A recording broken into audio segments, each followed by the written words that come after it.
When you step into an Orthodox or Catholic church, you see them everywhere, icons, painted, gilded, kissed and venerated. But what if I told you this didn't start with Christianity? What if I told you this practice has its origins, not with the apostles, but in Imperial Rome? To understand the truth about icon veneration, we have to go back, way back. In ancient Rome, the emperor wasn't just a ruler, he was a god. His image was everywhere. Statues in temples, mosaics in public squares, paintings in private homes. And these weren't just decorations, they were venerated. Roman citizens were expected to bow before the emperor's image, to burn incense, to offer prayers. They believed that honoring the emperor's statue was the same as honoring the emperor himself. This wasn't superstition, it was official Roman doctrine. Historian Paul Zanker explains, the emperor's image, whether on statues, reliefs, or coins, was not simply a likeness, but a visual means of projecting his power throughout the empire. The veneration of these images was equivalent to honoring the living emperor himself. The Roman world believed the image carried the presence of the one it represented. Sound familiar? But then something happened. Christianity, once persecuted, became the state religion of Rome.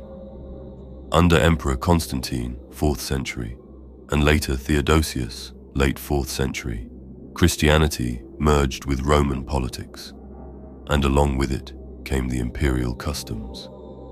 Just as Rome once venerated its emperors, now Christians were being encouraged to honor images of Christ, Mary, and the saints. But was this really Christian? Was this apostolic?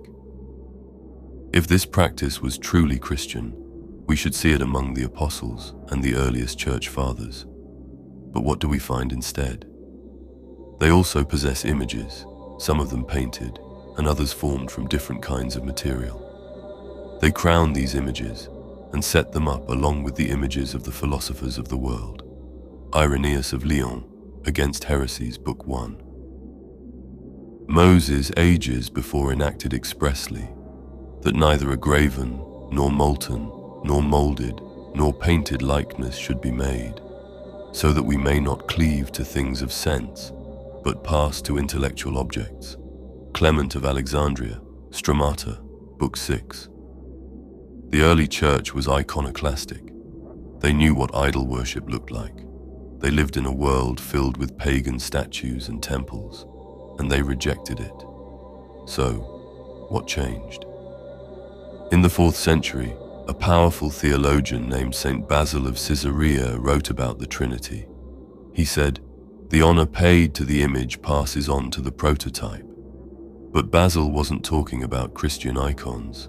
He was referring to the Imperial Roman practice of icon veneration in order to expound a spiritual reality. He was making a theological argument that Jesus is the exact image of the Father. He never once applied this logic to religious paintings. Yet centuries later, his words would be twisted to justify icon veneration. If anything, this quote demonstrates that icon veneration has its origins in paganism. By the 6th and 7th centuries, icon veneration became widespread. Christians were bowing before images, lighting candles, offering incense, just like the Romans once did for their emperors. And in the 8th century, the debate came to a head. The iconoclastic controversy erupted. One side, the iconoclasts, argued that image veneration was idolatrous. The other side, the iconodules, insisted that honoring an image was honoring the one it represented. But where had we heard this argument before? Scholar John Gradell told us, the divine emperor was present in his images. The honor given to them was not purely symbolic, but was understood as reaching the emperor himself. The exact same logic that Rome used to justify emperor worship was now being used in the church. In 787 AD, the Second Council of Nicaea officially approved icon veneration. They ruled that bowing, kissing, and venerating icons was acceptable, as long as they weren't worshipped. The council arbitrarily reduced the word proskinesis to only mean respect or honor. However, the word always carried two meanings, and dependent on the setting, it could mean to worship. Multiple times in the New Testament, the word proskinesis is used. When Satan tells Jesus to bow down and give him proskinesis, Jesus rebukes him, telling him to serve and worship God only. Another time, Cornelius bows before Peter and gives him proskinesis, only for Peter to warn him that he is just a man too, and to get up. So you see, it's the setting, in particular in a religious context, that defines the meaning of the word proskinesis. The Seventh Ecumenical Council had no right to narrow the definition. And so what began as a practice of pagan Rome, what was rejected by the earliest Christians, was justified using imperial logic and enforced by the state. Today, millions of Christians bow before images, believing they are practicing the faith of the apostles. But the truth is much darker. This isn't apostolic.